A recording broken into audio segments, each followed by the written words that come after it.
Cet épisode était vraiment, mais vraiment difficile à regarder.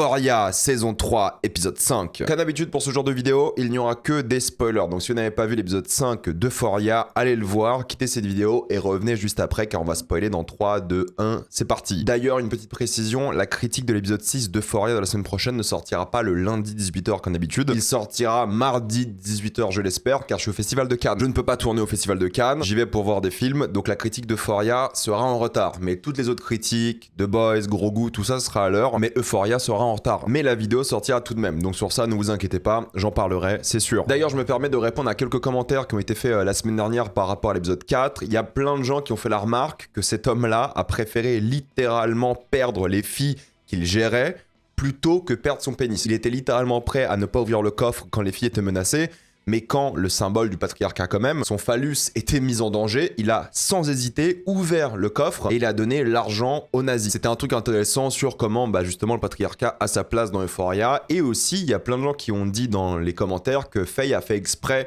de montrer son rouge à lèvres, sa bouche pour que Rue soit au courant. Mais je ne pense pas, et cet épisode-là confirme que ce n'était pas le cas. Avant de commencer cette vidéo, j'aimerais remercier le partenaire officiel de celle-ci, CyberGhost VPN et ses 38 millions d'utilisateurs et presque 5 sur 5 sur Trustpilot. Vous les connaissez, c'est le meilleur moyen de soutenir la chaîne et c'est un service utile que j'utilise tous les jours. Je vous mettrai dans la description le code épinglé, un site internet qui vous dit dans quel pays se situe le film que vous voulez regarder. Ensuite, vous changez Canada, États-Unis, Royaume-Uni, Belgique, Suisse, Italie, vous allez avoir la VESTFR et même la VEF dans certains cas. Quelques exemples sur Netflix, vous avez déjà 28 ans plus tard, Le Temple des Morts ou Anaconda. Sur Disney+, vous avez Zootopie 2 et Send Help dès cette semaine. Sur HBO Max, qu'il faut utiliser depuis l'application HBO Max. C'est simple, même si vous avez un abonnement via Canal, connectez-vous avec le compte Canal sur Max et ça fonctionne. Vous allez avoir Marty Suprême ou Hurlevent et CyberGhost propose des serveurs dédiés pour optimiser le fonctionnement de chaque plateforme de streaming. Pour les gros consommateurs de YouTube, vous allez avoir YouTube Premium pour beaucoup moins cher. Je vous conseille de prendre un pays de l'Union Européenne parce que c'est plus simple comme la Roumanie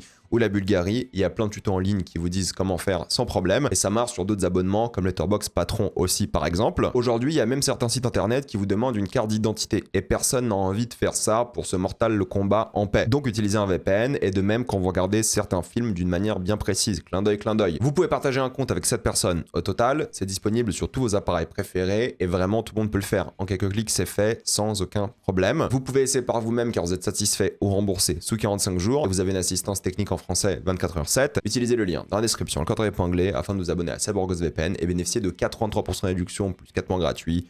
Foncez sur l'offre. C'est marrant parce que lorsque l'épisode commence, il y a un avertissement. Je me suis dit, non mais quand même, les gars, un avertissement sur Euphoria, arrêtons, j'ai tout vu, je suis prêt, j'ai pas besoin d'un avertissement. C'est quoi? C'est le wokisme, c'est ça? Je dis ça en rigolant évidemment, mais l'avertissement était clairement le bienvenu parce que franchement, le début de cet épisode-là, c'était compliqué, c'était très compliqué, c'est un peu le but que ce soit compliqué, mais c'était vraiment très compliqué parce que franchement, j'étais tellement mal à l'aise durant les 10 premières minutes, c'est l'objectif, je le pense sincèrement, mais montrer tout ça, les fétichismes en ligne, les pieds, alors je pense que les kiffeurs de pieds, là vous avez kiffé, malheureusement c'est pas mon cas, pour le coup je suis un kiffeur mais pas ce genre de truc, et là, tous les fétichismes d'affilée, les pieds, la ASMR, la masturbation, la soumission, tous les kinks possibles et imaginables d'OnlyFans qui ont été transposés ici, forcément c'est compliqué quoi, ça enchaîne les positions politiques d'extrême droite dans les podcasts, ça montre le proxénétisme de Maddie et en même temps la prostitution en ligne de cette nouvelle travailleuse du sexe qui est Cassie. La volonté n'est pas du tout d'être excitant ou quoi, c'est juste d'humilier le personnage de Casey, c'est d'humilier aussi un peu Sydney Sweeney qui fait un super travail dans cet épisode là. On peut dire ce qu'on veut sur elle, dans sa politique, sur tout ça, mais en tant qu'actrice elle fait un super taf. Je trouve qu'elle a vraiment encore une fois réussi de jouer une Cassie qui est pathétique, qui est minable, qui est pas du tout respectée, et c'est l'objectif. Donc l'actrice, encore une fois, moi je suis pas trop d'accord comment elle a géré l'année dernière les polémiques, mais en tant qu'actrice, juste en parlant de ça, elle a du talent, quoi. Elle est vraiment douée, et sur ça, je dois admettre que je la défends, et elle fait un travail quand même assez difficile, hein. Ce qu'elle doit faire dans cet épisode-là, c'est à la fois tellement de la soumission par rapport au réel, par rapport au scénario, par rapport à l'histoire, que c'est pas facile, donc c'est dur ce qu'elle fait, et en même temps, pour nous, c'est juste embarrassant, quoi. C'est le cringe, c'est gênant, on veut détourner le regard, pourtant on voit des choses horribles au cinéma tout le temps, mais là, c'est juste pathétique, quoi. Et c'est le but, je pense que c'est vraiment l'objectif, c'est de nous montrer à quel point les gens qui consomment du OnlyFans, les gens qui font du OnlyFans, alors Sam Levinson, il a un mépris, mais clair et net, hein, par rapport à OnlyFans, il déteste les travailleuses du sexe, ça se ressent, il déteste OnlyFans, il déteste l'industrie du sexe. C'est un truc, franchement, Ça se ressent dans tout Euphoria saison 3, c'est un truc qu'il méprise fortement.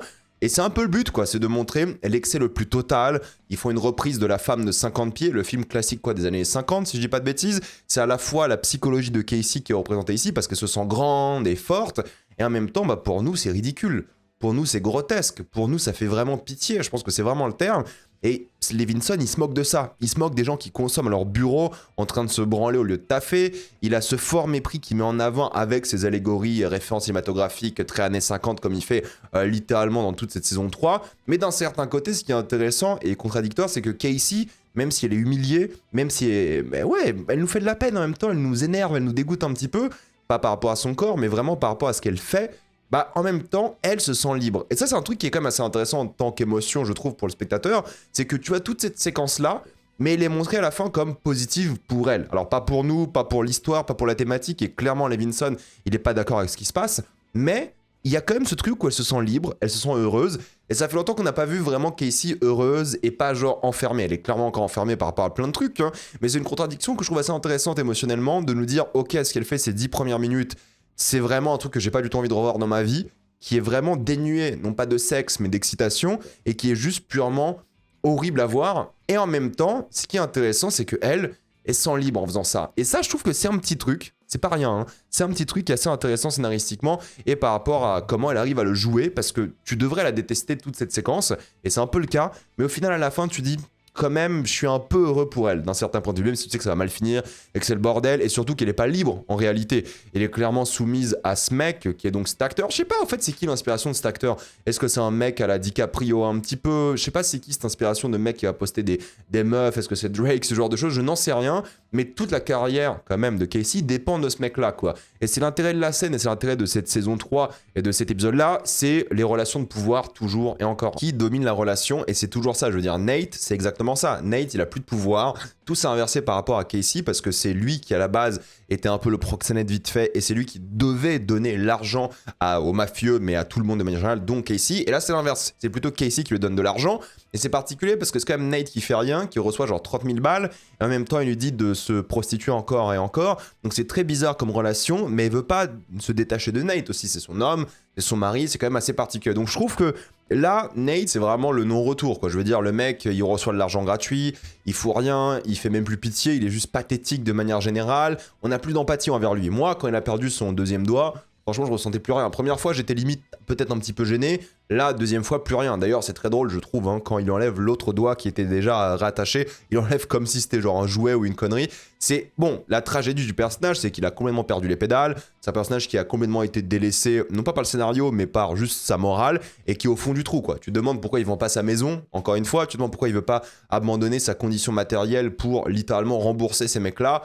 C'est comme ça, c'est justement la critique, encore une fois, de cette série, c'est que les gens ne sont pas prêts à abandonner leurs conditions pour survivre, pour leur dignité, et ça a toujours raconté ça cette saison, et je trouve que c'est assez intéressant. Maintenant, c'est vrai que je trouve que scénaristiquement, ça manque de cette empathie. Je devrais peut-être avoir encore un peu d'empathie pour lui, ce qui pour moi a complètement disparu. Là, Nate, tu le vois qu'en fait, voilà, il est alcoolique, il danse et tout, et quand il arrive pour se réveiller parce qu'il doit de l'argent, limite tu dis bah en fait c'est bien, ça le réveille quoi, c'est un moment où tu dis vas-y, peut-être ça va te booster et ça va te permettre de sortir ta tête du cul parce que là c'est pas possible, faut que tu fasses un truc. Et c'est quelque chose qui est peut-être moins intéressant en termes de série parce que j'aurais dû peut-être ressentir encore de l'empathie et que je regarde ce personnage en me disant ah c'est quand même dommage, je pense qu'il aurait dû faire de meilleurs gestes, mais non, il est puni constamment. Je pense que c'est que le début, il va en reperdre d'autres doigts et tout. Mais oui, c'est quelque chose qui est quand même assez particulier. Et je sais pas dans quelle direction va la série par rapport à lui. On verra avec les prochains épisodes. Mais je trouve que voilà, c'est clairement quelque chose qui nous intéresse plus en tant que personne. Qu'on s'en fiche de Nate aujourd'hui. Mais c'est peut-être la force aussi de se dire ouais, non, c'est bon, lui, c'est un personnage qui est tellement détestable aujourd'hui que peu importe ce qui lui arrive, on s'en fout un petit peu, quoi. Il a raté, on lui a donné plein de chances, il fait de la merde. Voilà, c'est fini. Et ça joue encore une fois sur ce pouvoir, hein. Je veux dire, Nate, il est complètement soumis à Casey aujourd'hui. Peut-être elle est soumise à lui parce que c'est elle qui envoie l'argent aussi. C'est quand même assez particulier comme relation. Mais surtout, ça joue avec Maddie. Maddie, elle est complètement dégoûtée d'avoir raté l'opportunité financière majeure à cause de sa boss qui la nargue un petit peu. Limite, elle se moque d'elle, quoi. Elle se fout d'elle, ce qui est assez particulier. Donc ça la motive à limite... voilà, quitter ce métier où elle nettoie littéralement de la merde, mais elle veut garder le contrôle, quoi, sur elle, sur Cassie, et en même temps, c'est que des trahisons, des mensonges, de la pure domination versus la soumission, et quand tu as Casey à quatre pattes devant elle, Et encore une fois, elle est pathétique. Voilà, franchement, c'est le terme, quoi. Et tout ça, encore une fois, pour des intérêts économiques, pour de l'argent, pour la fame, pour gagner, tout simplement. Et surtout Casey, qui commençait à avoir un peu de courage, qui voulait s'émanciper, qui flanche pour une opportunité qui peut-être n'allait mener à rien. Un petit rôle à la TV. Et ça que je trouve assez intéressant, c'est Lexi. Lexi, elle subit. Lexi, elle veut rien faire de mal. Elle est la victime collatérale de tout le monde, de Jules, de là littéralement de Casey, de Maddie. Elle est vraiment la victime collatérale de tout le monde à cause de ses mauvaises fréquentations. Elle fait rien de mal en soi, mais elle échoue de A à Z. Et c'est ça qui est intéressant, c'est qu'elle veut clairement s'émanciper de ces femmes-là, parce qu'elle est entourée que de femmes pour le coup, elle. Et ça va devenir pour moi un personnage assez tragique. Donc j'aime bien son arc en nous disant, ok, c'est un personnage qui essaie de changer, qui a jamais été fondamentalement mauvais, mais qui traînait avec les mauvaises personnes et qui subit à cause de ça. Bon, pour le coup, ça s'est bien passé pour elle, parce que même si elle n'a pas recommandé en soi Casey, les gens l'ont quand même choisi elle au final, donc ça peut peut-être la booster, mais c'est pas quelque chose qu'elle voulait. Elle se sent quand même trahie, et je pense que ça va mal finir pour elle, même si c'est peut-être le personnage qui mérite le plus de bien survivre à la fin de cette saison, mais on verra bien. Et surtout qu'en fait, ce qui est intéressant en termes de mise en scène, c'est l'audition de Casey. Elle est horrible. Elle est nulle, elle est nulle, elle est nulle. Et les seules idées de mise en scène dans cet épisode-là, et je regrette un petit peu cet épisode parce qu'il n'y a rien de marquant en termes de réalisation. Il n'y a aucun moment, une séquence où tu dis ça c'est intelligent, il y a une tentative. C'est juste ce travelling avant de Cassie qui joue justement du Shakespeare. C'est risible, mais c'est génial en même temps comme idée. Et c'est ce truc où la manière dont c'est filmé, c'est hyper sérieux, c'est hyper premier degré. Et la performance, elle est catastrophique. Elle est nulle, elle est horrible, elle est mauvaise. Alors pas Sydney Sweeney, parce qu'elle a fait un très bon travail pour le coup. Mais Casey, elle est extrêmement mauvaise. Et joue à fond sur sa sensualité, sa sexualité aussi de manière générale. Et il récompense cette fille nulle pour, on imagine, sa beauté, son corps et tout. Peut-être même un peu sa fame, on verra bien le prochain épisode.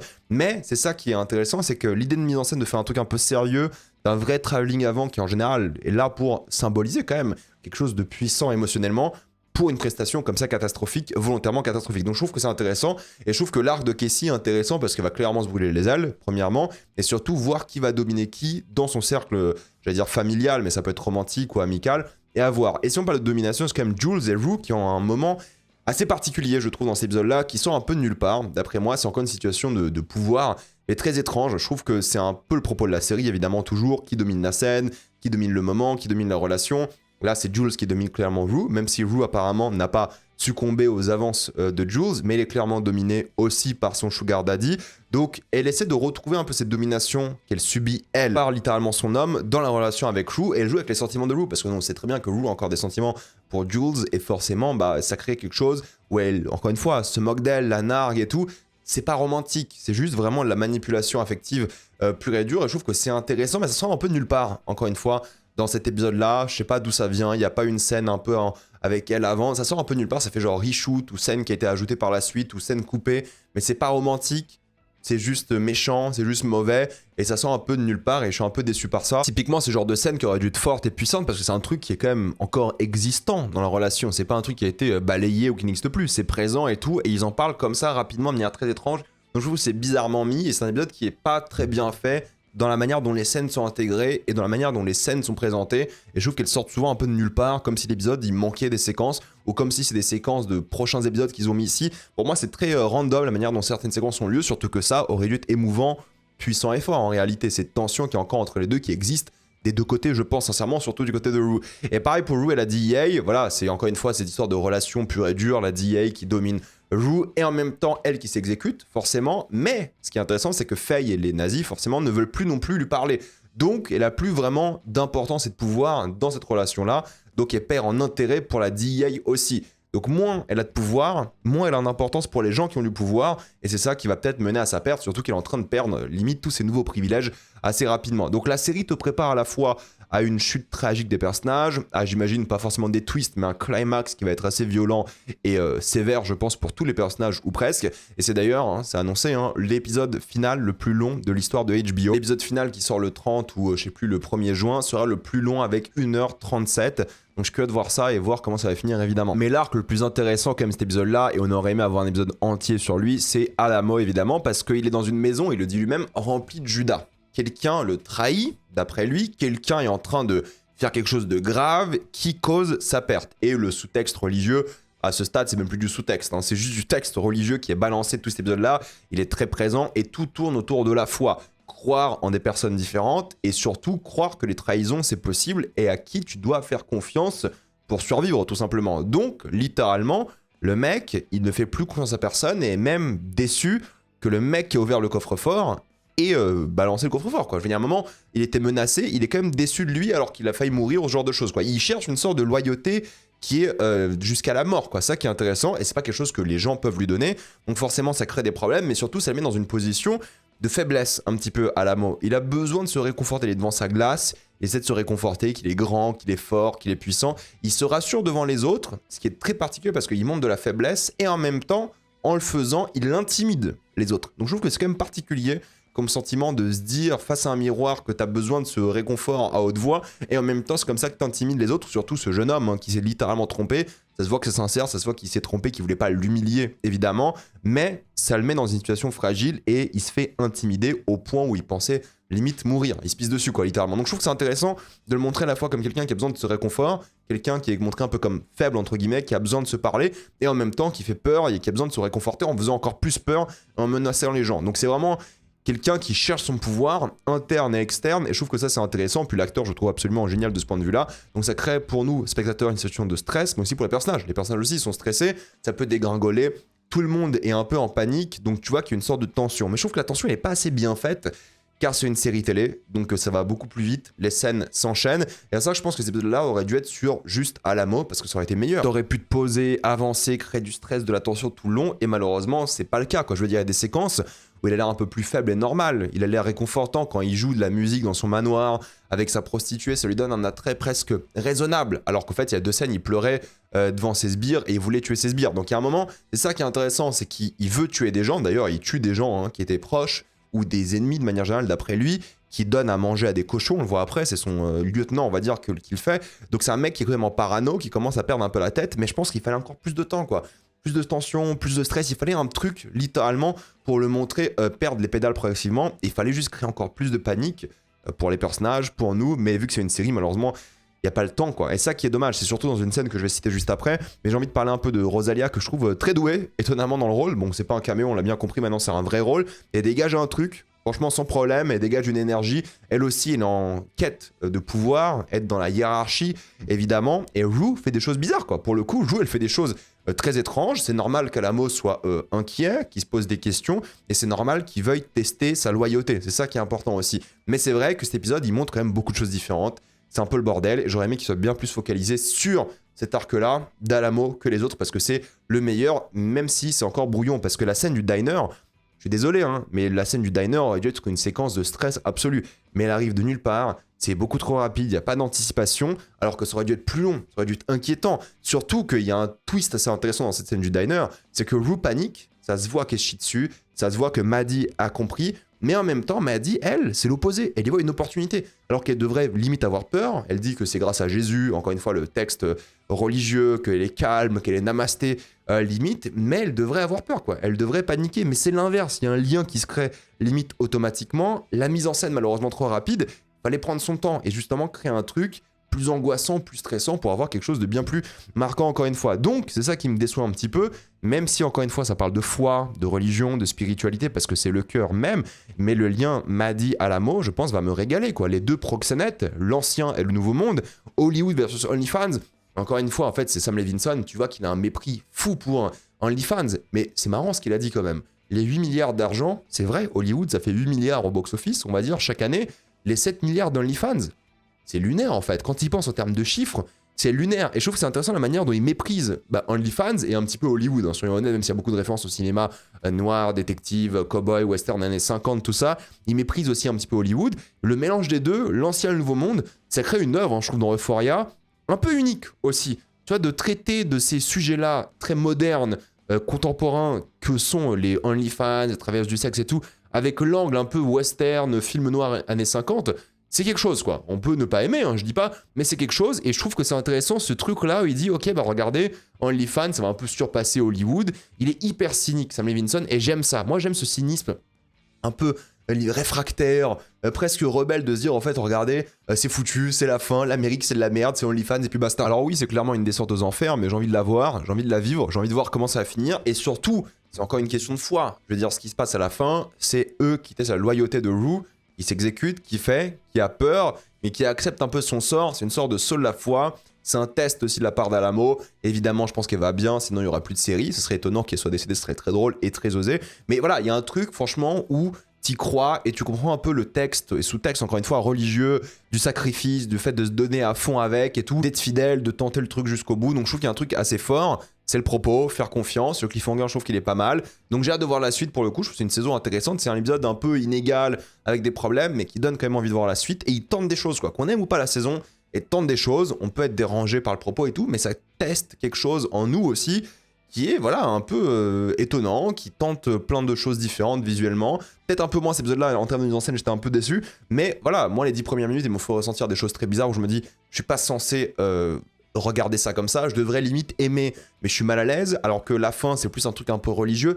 Il y a plein de trucs. Mais oui, c'est inégal, mais j'ai bien aimé et je peux le conseiller encore une fois. Dites-moi ce que vous en avez pensé, avez-vous adoré ou détesté, j'ai envie d'avoir votre avis. Avant de quitter cette vidéo, pensez à utiliser le lien dans la description, le commentaire épinglé, afin de débloquer toutes les plateformes du streaming en accessibilité, sécurité avec beaucoup plus d'œuvres. Tout ça pour 2,03€ par mois, plus 4 mois gratuits. Foncez sur l'offre. Pensez à vous abonner à la chaîne pour voir les prochaines vidéos. Mettez un j'aime, ça aide beaucoup la chaîne. Suivez-moi sur tous mes réseaux. Maintenant, toutes les vidéos sont disponibles en mode podcast aussi. Mais j'ai aussi un compte Instagram, TikTok, Twitch. Et moi, je vous dis à la prochaine fois. Salut à tous.